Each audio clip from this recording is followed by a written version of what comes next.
When we started talking about Constellation and whether that would be appropriate for our room, we talked a lot about what are the things we want to achieve in the room. We knew we wanted a high quality audio system and acoustics for the room for speaking. I mean, for a church context, to some extent, there's nothing more important than spoken word, the message, right?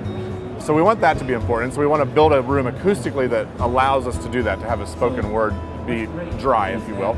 But at the same time, we recognize we're a very arts-based church, and so music is very important to us, and different styles of music are important, and we do lots of other artistic-based things. And we realized that Constellation was an opportunity for us to make use of all of those things creatively. And so as we're talking to our senior leadership about that and giving some demos to say, listen, we want really good spoken word, but we want our music to sound fantastic, and we want different kinds of music to sound fantastic, right? And so walked them through that process of how this system would achieve that in a very simplistic manner. Part of that was just letting them see a demo at a different church and understanding how it worked.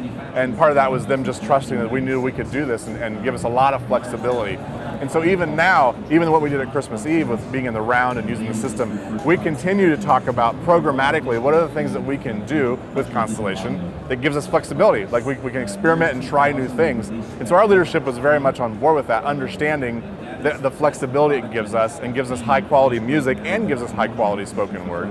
At the same time, another application we used for it was very important for us to allow Constellation to literally boost our congregational singing. So to some extent, the congregation is being mic'd now, right? And being rebroadcast to the room. It fills the room with congregational singing so that we can fill that room now, not only with what's happening on stage, but the people who are singing and worshiping, it's being amplified, if you will, and it just fills the room with their own voices. That's been great.